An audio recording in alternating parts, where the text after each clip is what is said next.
আজ আমি ঈশ্বরের দেওয়া 10 আজ্ঞা সম্পর্কে আলোচনা করব। প্রথমেই বলবো কে 10 আজ্ঞা প্রকাশ করেছেন। পুরাতন নিয়মে ঈশ্বর মোশির নিকট 10 আজ্ঞা প্রকাশ করেছেন। নতুন নিয়মে প্রভু যীশু খ্রিস্ট তা সমর্থন করেছেন। ঈশ্বরের 10 আজ্ঞা পালন কি অবশ্য কর্তব্য? হ্যাঁ, ঈশ্বরের 10 আজ্ঞা পালন অবশ্যই কর্তব্য। কারণ প্রভু বলেন, যদি জীবনে প্রবেশ করতে চাও তবে আজ্ঞা সকল পালন করো। মথি লিখিত সুসমাচার 19 অধ্যায় 17 পদ। ঈশ্বরকে ভালোবাসা অবশ্য কর্তব্য কেন? ঈশ্বরকে ভালোবাসা অবশ্য কর্তব্য কারণ তিনি পূর্ণতম এবং আমাদের প্রতি তার অসীম ভালোবাসা। কিভাবে ঈশ্বরকে ভালোবাসতে হয়? ঈশ্বরের আজ্ঞা সকল পালন করে তার প্রতি ভালোবাসা দেখাতে হয়। কারণ খ্রিস্ট বলেন, তোমরা যদি আমাকে ভালোবাসো তবে আমার আজ্ঞা সকল পালন করো। যোহন লিখিত সুসমাচার 14 অধ্যায় 15 পদ। ভক্তি কি?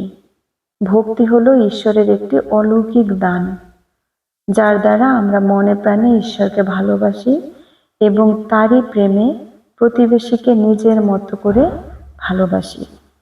ঈশ্বরের আজ্ঞা কয়টি ও কি কি? ঈশ্বরের আজ্ঞা 10টি। প্রথম থেকে শেষ অর্থাৎ 10 আজ্ঞা পর্যন্ত একটি একটি করে বলছি।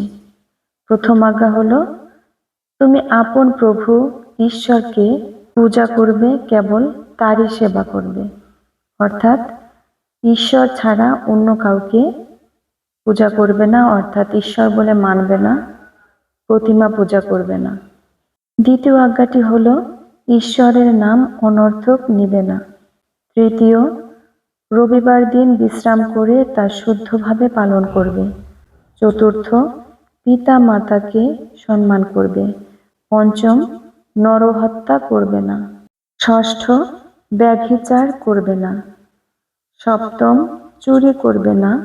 অষ্টম, মিথ্যা সাক্ষ্য দিবে না। নবম, পরস্ত্রীতে লোভ করবে না।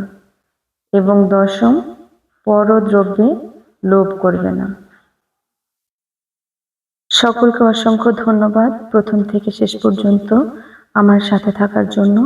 এভাবেই সবসময় আমার সাথে থাকবেন, প্রভুর বাক্যের সাথে থাকবেন।